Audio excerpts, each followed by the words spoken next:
Welcome to Tales from the Bridge. We have something a little bit different this week. Over the years, we've had fantastic guests on the show and great conversations, and we just highlighted a few moments. We hope you enjoy this episode. Remember to write a review, rate the show, send us an email, any book recommendations or film recommendations. We'd love to hear from you.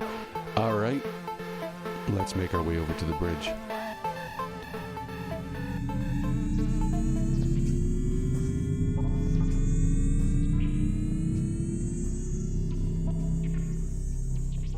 Kate Elliott. I mean, one of the reasons I started writing, quite honestly, was that I was the kid I grew up in the time when a girl like me was called a tomboy because I was always outdoors and I was climbing trees and, I didn't fit any of the parameters of femininity, which is what they were telling me. It just didn't interest me. And I wanted to go on adventures. And I was reading science fiction and fantasy from 10 and 11, but it really bugged me that it was like girls didn't get to do that. That was what the stories told me. So when I started writing, I was like, well, I'm going to write and I'm going to put girls and women in these stories. But the flip side of that, so that's all great. That's fantastic. And I think it's really important because the flip side of it is that then any reader will say, oh yeah, women belong in these stories. Black people belong in these stories. LGBTQ people belong in the world I live in.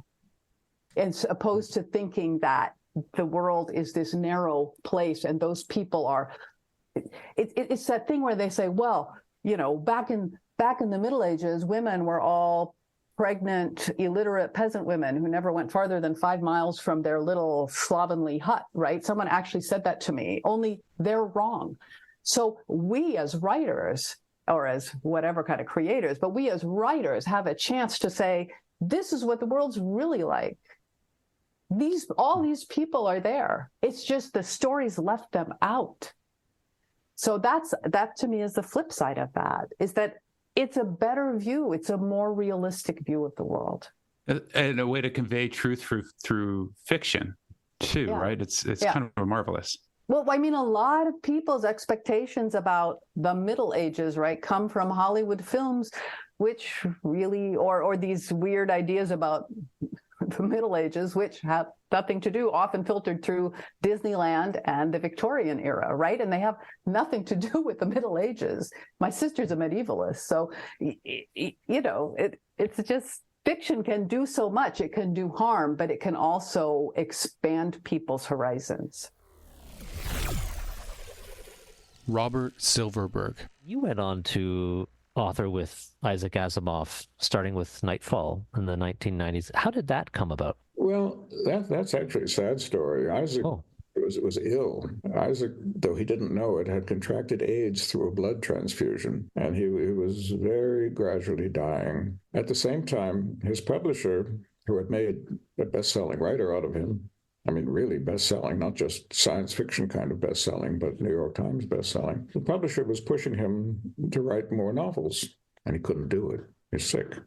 Well, Isaac and I had a very close mutual friend, Martin Harry Greenberg, and Marty said to Isaac, Bob could expand some of your old novellas into novels, and you could publish them as collaborations, and then you'd keep your publisher happy, you'd stay visible. How about it? And Isaac said, great. And next thing I know, we had a gigantic deal with Doubleday, and the first book was Nightfall, which we worked on together. He had ideas about how to expand his famous novel, but by the time I got to the third one, which was an expansion of The Bicentennial Man, about the robot who wants to become human by learning how to die, Isaac himself was just about dead. He never read that book. One other aspect of that collaboration, the publisher was Doubleday, who had been Isaac's publisher since way back. And he had a very benevolent attitude toward Doubleday. Not all of us loved Doubleday. They could be pretty rough. And we got a great deal of money for those books. And Isaac said to me, well, what if Doubleday loses money on them? I couldn't care less. The publisher had paid too much money for the books. Well, that's the publisher's problem. Sure they didn't. What if they lose money? So they started with Nightfall. I think it had recently been made into a major motion picture a couple years before you did the right. apparently. I never saw it. Nightfall, and then The Ugly Little Boy, one about the Neanderthal child, and then The Bicentennial Man, which did get made into a movie with Robin Williams. And that was partially based on that novel, wasn't it? Yeah. Well, that was the one that I wrote single-handedly. Isaac never saw it. No. I simply continued the story. Most of the movie is actually the book that I wrote out of that story. Mm-hmm. But I used his basic idea. I built it on what he had created. What was that like then? What was your experience with watching someone like Robin Williams play out a character that you created with Isaac? And what was your involvement with the film, if any? Oh, well, it was filmed near here. It was filmed in the Bay Area. And I would go down to watch the filming. I never interfere with anything, any adaptation of my work. It's my work, and now it's your movie, and I'm not going to mess with it. But I wanted to watch what was going on, and Chris Columbus, the director, invited me to come down and watch it. And I met Robin Williams, and we got along very well. And it's a wonderful moment. There was a basketball court there on the set, and Robin found a basketball somewhere, and he threw it over his shoulder right into the basket. Now, he was a quick-witted guy and very agile, but even he was surprised at that. Hugh Howey. Yeah, so a lot of my sailing happened before I got into writing. And many of these stories kind of percolated while I was at sea, working on yachts as a captain for better part of 10 years. You have a lot of time just kind of sitting at the helm, looking at instruments and the boat's on autopilot, and you're just staring at the horizon, waiting for an alarm to go off or to have to, get to the next waypoint and adjust your heading. It's a lot of daydreaming time. And a lot of my stories came from that time and from my own sailing on my little boat by myself. I've always loved lighthouses. There's something so romantic about these majestic structures in the middle of nowhere, and they're there to warn people of danger. Also provide a little bit of hope and solace. Like often they're the signal that here's a port where you can come in from being at sea for a long time. And the idea of the lighthouse keeper, just kind of living out by themselves, sacrificing their own connection with humanity in order to protect other people. There's just so much richness there. And Beacon 23 was just a fun excuse to write about a lighthouse keeper, just set it in outer space. Yeah, it definitely jumps out at me that I've published like 20 or so books. And the 3 that I released in 5 parts, Sand, Wool, and Beacon 23 are by far and away my most popular works. So there's something about writing in that form that fits either with my writing style or is well received by readers. I love it. It kind of happened on accident the first time. I wrote a short story called Wool that went just viral and started outselling everything else I'd written before.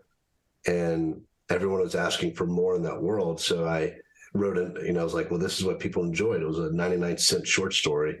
So I wrote another one and then another one after that. And I started seeing where the full story was going to go. And I wanted to keep the total length of these 5 pieces to about 1 novel length. So it's kind of reacting to reader demand and what had worked. And having had success with that, when I wrote Sand, I released it in the same way, and it did the same with Beacon 23. And I think I love writing short stories, but it's hard to have a career as a short story writer. And by serializing pieces like this, you get to embrace the short story format, but write to the market and write a novel. And I look forward to doing it again. It's just a really fun way to engage with readers and have them reacting to your story while you're still working on it. John Scalzi. I mean, if I was only going to be able to write one thing, I would probably just write opinion pieces, right? Because that's actually how I got my start. I was a journalist, and so I was a professional critic for many years, and then I was an opinion columnist. So, as I like to say, I spent my 20s being a professional mansplainer, and kind of got over that. But the point about it that's actually really great about science fiction, which I think is coming to your point, is that science fiction has definite rules. It's supposed to be speculation. It's supposed to have, a rational basis for the things that happen in it, but it's still meant to be,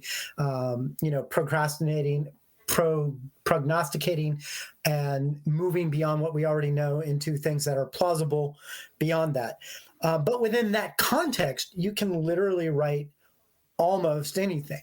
We write military science fiction with Old Man's War and that series. Can write space opera with, the Interdependency. I can write near future fiction with the Lock-In series, and that is, neither military science fiction or space opera. I can write humor and sort of meta-cultural observation, which is what Red Shirts is, right? Mm-hmm. Or I can do basically what kaiju is, which is, this sort of funny, like, this is happening now, alternate, kind of universe sort of thing. There's so much that you can do within the realm of science fiction. You don't feel bounded. And I'll tell you a story, which is one of my famous stories, is like when I decided in my 20s that I was going to try to write a novel. I couldn't decide between writing science fiction or writing like mystery/crime fiction, which is the other thing that I read a lot of for fun, and that I was familiar enough with that I figured I could do it. So I literally flipped a coin, right? And if it came up heads, I was going to write science fiction. If it came up tails, I would write, mystery, thriller, crime fiction sort of thing. And it came up heads. So that's what I ended up doing. I ended up writing science fiction. One of the things that I'm really happy about that, aside that it's worked out very well for me in a general sort of sense, is that science fiction is broad enough that I can write mysteries, which is what the Lock-In series is, or the Dispatcher series. I can write noir, which is, again, what the Dispatcher series is. I can write farce. You can do all of those things and still have it be science fiction. So science fiction is incredibly broad, being able to write only one type of thing. Arcady Martine. The things that people call AI now, large language models, do not think, nor could they think. And I strongly disagree with the strain of apocalyptic thinking coming out of Silicon Valley, which says that soon, very soon, they will think. And this mostly has to do with the fact that I think that you very much need embodiment to create something with volition. And something with volition is required to have preference. And preference is where sentience comes from. So when I make AI in things I write, I'm either sort of doing some hand-wavium, like, I don't know how we got here. And that's a little bit what I'm doing with Rose House. I don't think Rose House comes out of something like a large language model at all. I think there's something else going on there, but I don't know what it is. I'm not like a tech person. But more importantly for Rose House, I'm not actually interested in the technology that produced it, her, whatever. I'm interested in the effects of a technological possessing ghost. That's what I really wanted to play with, was what is a not human thing that can also be a house, that is also a mind, that has desire. Well, I mean, I wrote Rose House mostly before the current AI craze happened. In fact, I was a little annoyed about the coincidence, because there was like a year where I was just on panels where people wanted me to talk about AI, and I'm really boring on panels about AI because I'm like, this sucks. They stole my work. It's not real. Okay, are we done?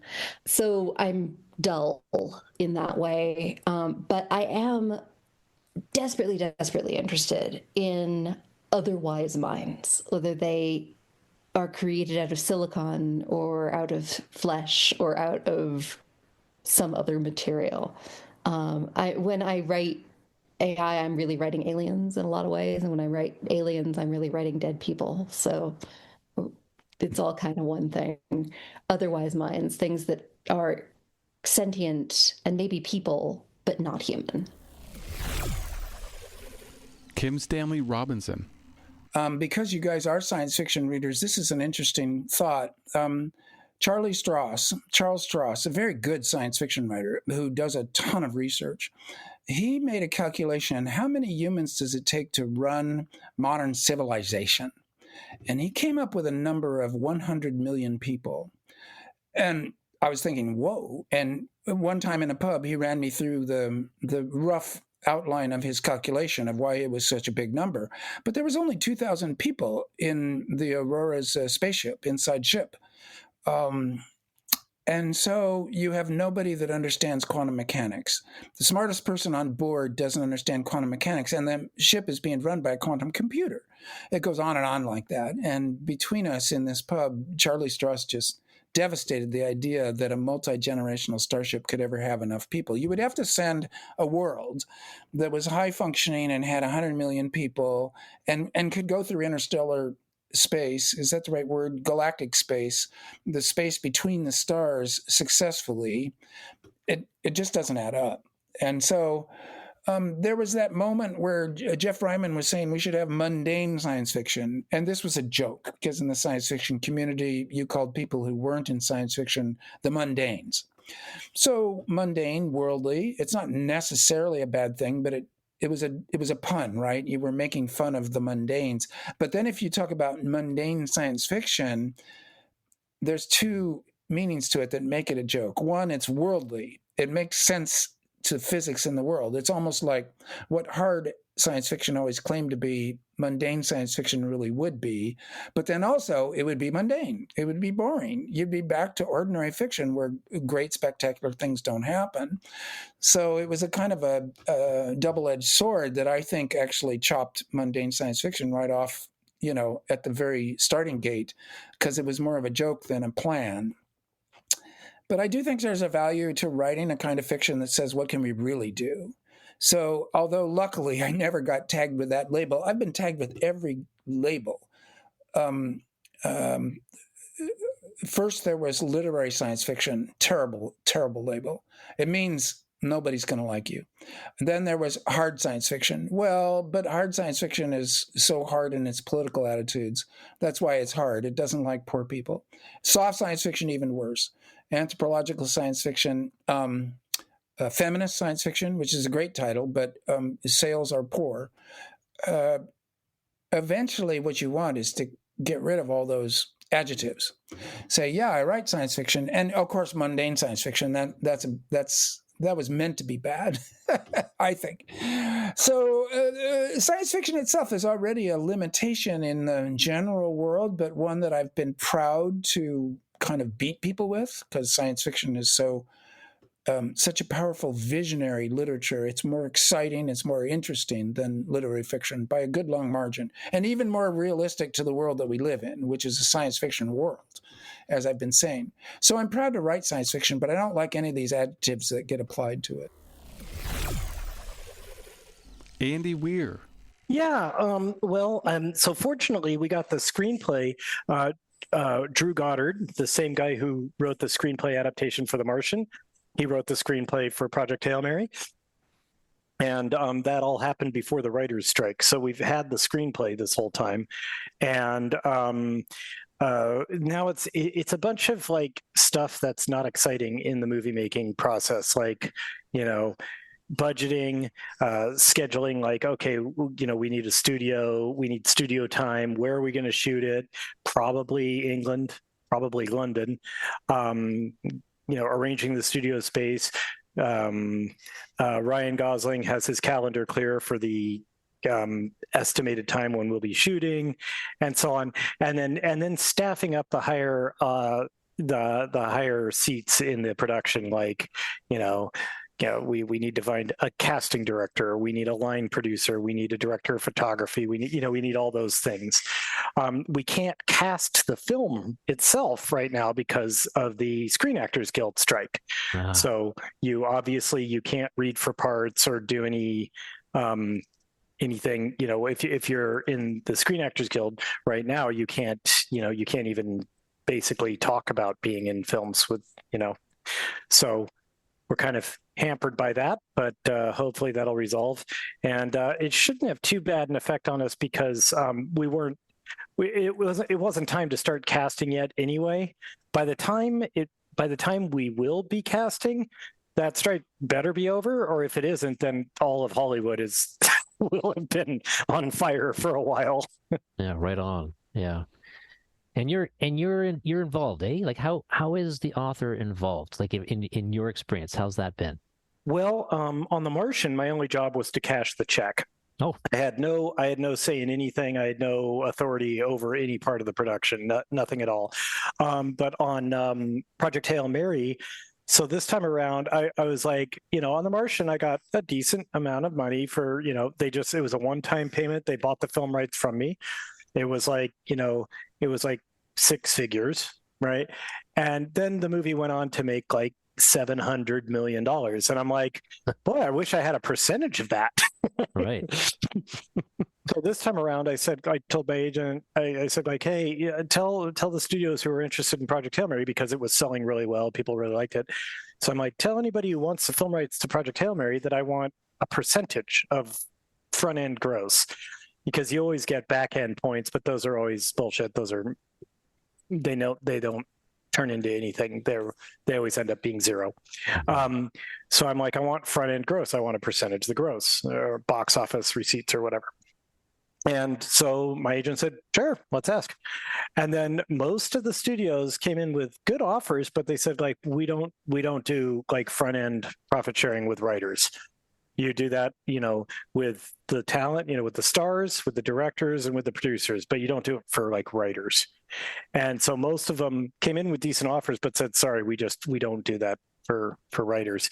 And MGM came in and said, we don't do it for writers, but we do it for producers. So we'll make you a producer. Ooh. Okay. And give you a percentage. And so the end result is, because I wanted front end gross, they made me a producer. So I'm a producer on the film, which means I have authority in areas I should not, because I don't know what I'm doing. So what I do is I stay out of the way and let the real producers do their job. So this time I do have authority in some ways. Like, among other things, I had to approve Ryan Gosling being in the film. But was that a tough choice? Not a tough choice. No. Okay. not a difficult call. No. And but the end result is I just sit back and let the real producers do their job. I'll offer my opinions on things, but I don't get in anyone's way.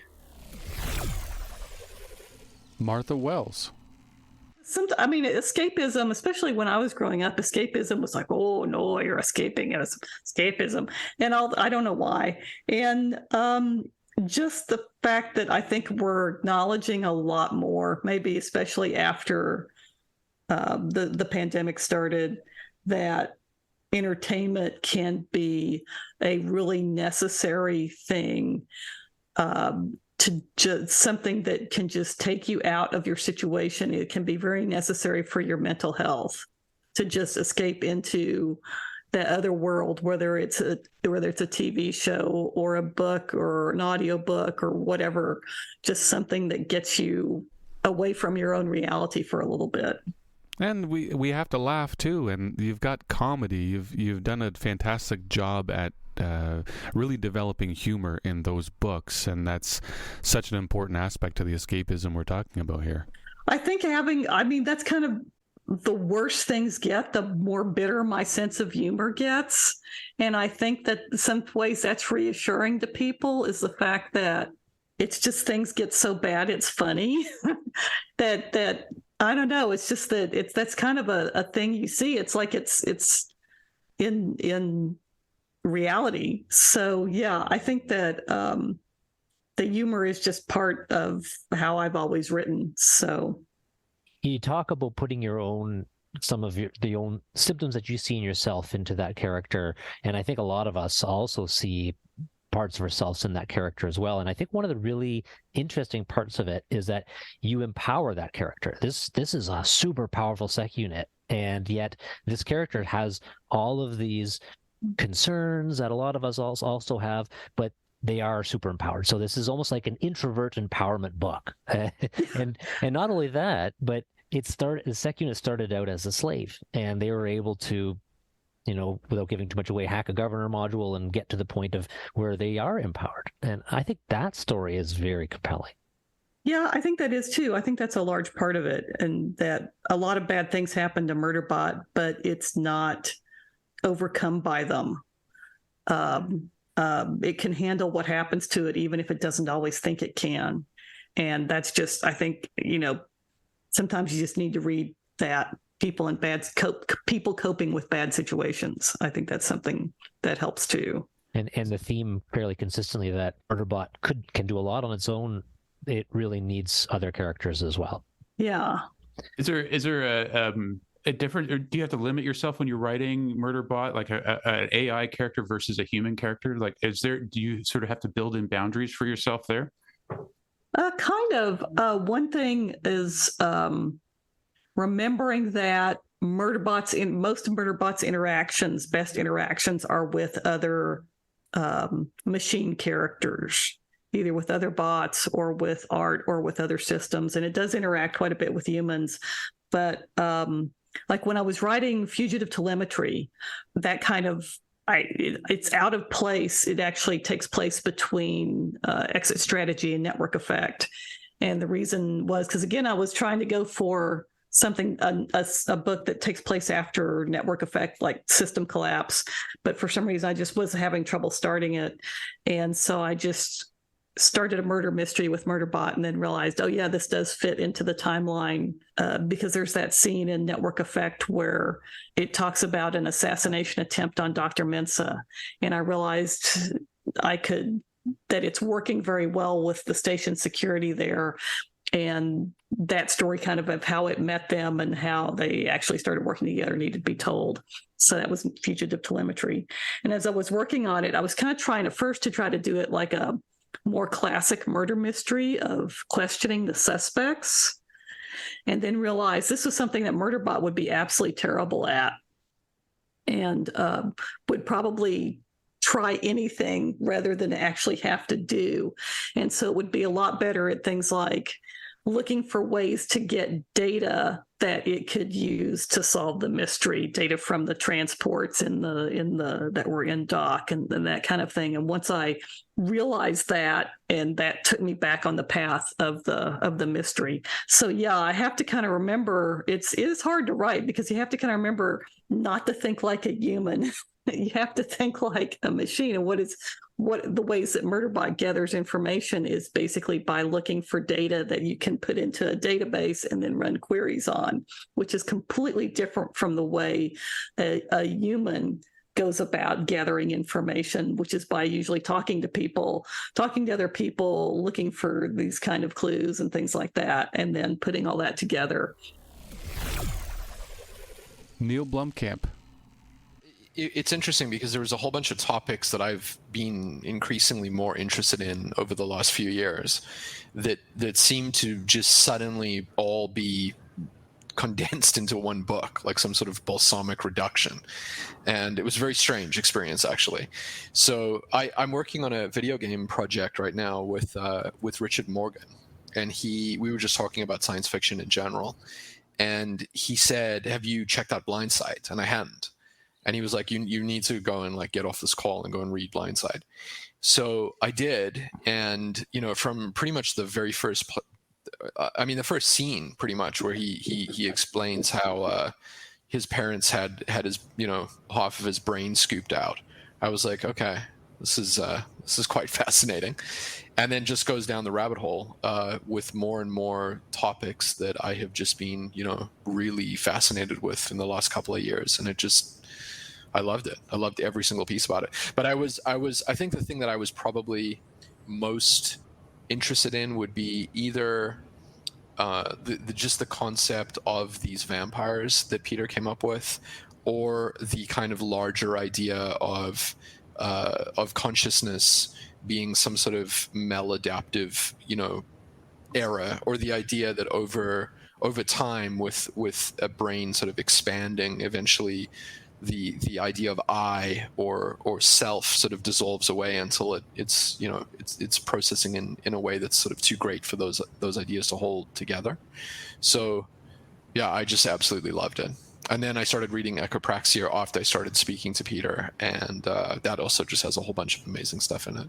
I mean, filmmaking is such a weird art form because it requires so many dollars to bring it into reality, and so because of the amount of dollars that are required, there's kind of a separation between what would be the coolest thing to just do versus what studios will pay for you to do. And this is constant tug of war, and that's why you end up with such boring, predictable movies, because it's just the nature of how economics work. So if there was some sort of magic ATM that just spat out tens of millions of dollars that you could turn movies out of the cash that it was giving you, Blindsight, the full novel, would be an amazing, completely amazing world to dive into. What I think that when you have these ideas that studios have in their heads about likable characters and 3-act structures and sort of some level of predictability for the audience, it starts becoming more challenging to get a lot of the deeper, bigger ideas and concepts across in the way that you can in a novel. So I mean, I think it would make an incredible film if it was allowed to be the film that it should be. Dennis E. Taylor. When you look at the end result, you see, something like, well, and I'm not saying my book specifically, but in general, you look at any kind of series, and there'll be these intertwining plot lines and things that come together, and things that are foreshadowed, 2 books back, that end up being the Deus Ex Machina in the next book or something like that. And you think, wow, this author has been planning this for years. Although I will admit George R.R. Martin probably has actually been planning his books for years. Most of us don't. It's contingent. It grows. We go back. We make changes because we think of something. By the time the book is finished, it's gone through several major revisions of storylines to make things come together in that particular way. But it does feel like there's a kind of ghost in the machine kind of concept at play there. Is there like a founding engineering principle or programming principle that you've sort of worked into that? Not specifically. I do compare programming to writing novels because the thought processes are similar, and the endorphin rush is similar when you get it right and get all the bugs out. But I'm not specifically trying to use programming knowledge to produce the books. I do have an overarching goal for the series, which I won't go into in any kind of specifics, but I've stuck things in here and there that are going to lead in that direction. I've really enjoyed the alien creation. And is there a set of rules that you've applied to the Bobiverse when you come up with a new species? And I don't think it's a spoiler to say that there are aliens that the Bobs encounter. But do you have a set of rules that you sort of apply to a race when you create a new alien race? Well, and they have to make sense. They have to be internally consistent. They can't just be a set of characteristics designed to make things difficult for the protagonist. I don't want to go into any specific complaints, but some shows out there, their aliens are obvious foils. They just have one characteristic, and it's just one characteristic that's designed to be as inconvenient as possible. I don't want to do that. I want my aliens to make sense.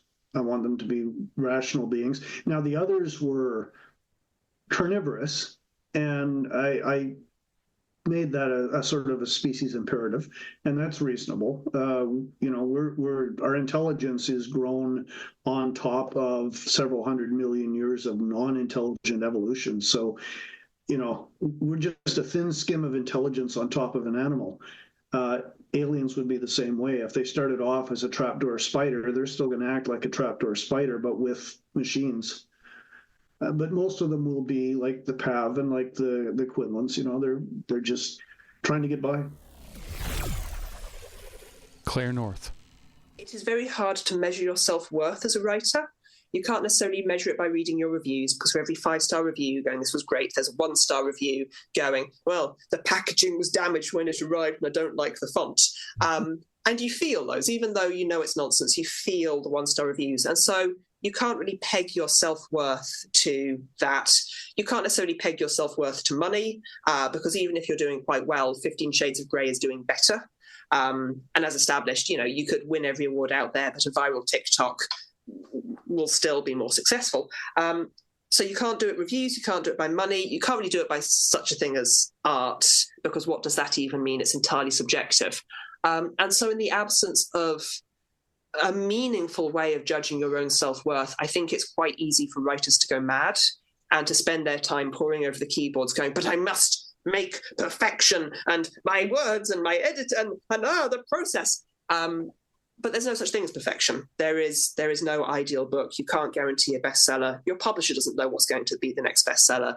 It is a lot of luck. And given that, I personally find it quite helpful to go out and do a job where I observe day in, day out people going on stage who are having the same emotional experience. You see a lot of artists get up on stage and this must be perfection, and my art, my music, my acting, my performance. And a lot of the time, not a lot of the time, but some of the time, it can make them assholes. Like some of the time you see people behave incredibly badly because of that mechanic, because it's so important. And as a technician, if you see that arsehole behavior, it's just another day. It's just another shift. Like as one friend of mine often remarks, babe, it is a show, not a cure for cancer. And I find it very useful for me to have that perspective. And I find it very helpful to also have something that gets me away from the keyboard and allows me to think while not being tethered and chained to a screen. And it exercises a part of my brain that otherwise wouldn't get exercised. And as mentioned, I love lights and I love being paid to like music. So for me, it works as a nice counterbalance to otherwise what I think could be a bit of a mania. Also, publishers don't like to publish more than one book a year. You need to slow down a bit. Having done 3 books about the ancient Greeks, I wrote a space opera. Because, why not? And I sent it to my editor with my usual cover letter, which read, Anna, I've done a novel and it's your problem now. And bless her, she read it and sighed and went, well, it's not awful enough to reject it. Curses. So there will be a space opera out next year. It currently doesn't have a title. All the correspondents just refer to it as Pew Pew. And it nearly went to final contract as Pew Pew. I've just got edits on that, so I'm doing the edits for that over the next couple of weeks. And then the thing I'm working on after that is probably still fairly secretive, but it is a bit timey-wimey. Timey-wimey. Much more timey-wimey than Harry August was. Much more zippy-zoomy, timey-wimey, all over the place. Time travel has one of 2 roles. It is either the inevitable crushing of an unescapable destiny, or it's Doctor Who having fun. And I am skewing the latter way. Ray Naylor. I think that writing has the potential to be action. I mean, I think when I hear people say, what good is writing and what does it ever change in the world? My response to that is, how many people do you think the protocols of the Elders of Zion has killed? That's a good negative example of how writing is action. Like that's a book that murders people, right? And there have been others in history. And so I would say if you can find good examples of books that kill people, right? Books that when released into the environment are viral in some way in their ideas and can actually be destructive, then it must also be true that books can be restorative and have some kind of positive effect, and that people can change the way that they look at the world because of words. I mean, words are all we have. They're the entire construction of the castles in the air that we build and live in as human society, right? It's all made of language. And so if language isn't action, what is? How would you change people's opinions if it weren't for language? It's got to be. I think the proof is sort of there. Now, I mean, it has to be directed towards something in some way, directed or having some kind of effect, right? Like, I don't know, what does the Lord of the Rings do in the world, right? I mean, I think, like, what kind of ideas does it put out there? How does it change people's sense of self? That's a little bit harder, to grasp maybe than some other things. But I think you could even come up with ideas like, what does Star Wars say about what it means to be a good person, right? What do some of the, Pixar films say about friendship and loyalty and things like that? And what do they teach children about, like, what matters in the world? I mean, I think that even on this very commercial level, you can send out positive messages and guide people toward better ways of thinking, or do the opposite with words. So on the one hand, that's like my sort of yes, writing is action. On the other hand, I think it needs to be combined with other kinds of action, right? It has to be affected somehow. And I think I talk a little bit about that in Where the Axe is Buried, this idea that, the time for action is always now. Like, you have to act and then argue about the results of that action, and then act and then argue. In Buddhism, there's this concept, which I like, of you have an ox that pulls a cart, right? And if the ox pulls the cart all the time, right, then it gets tired and it gets sick and it runs out of energy. So the ox has to be taken to the mountain, needs to graze, be free, have some time to recover. But if the ox just lives on the mountain, it's not of any use to anyone, right? No one's pulling the cart. So you have to find a balance between pulling the cart and being on the mountain, right? In order to keep the ox healthy and in order to keep the cart moving forward. And without one or the other, you end up with a cart that doesn't go anywhere, right? And so I kind of see this intellectual activity as you move the ox to the mountain. But then there's other things that you need to do in order to make change, right? You can't just write and read books. There has to be some kind of activity that comes out of there. You need to be effective and change the way that you act in the world.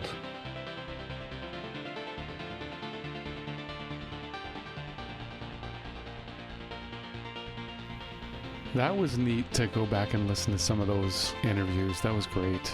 We hope you enjoyed that one. Join us again. Lots more to come from Tales from the Bridge. And thank you so much. We appreciate you so much. Until next time.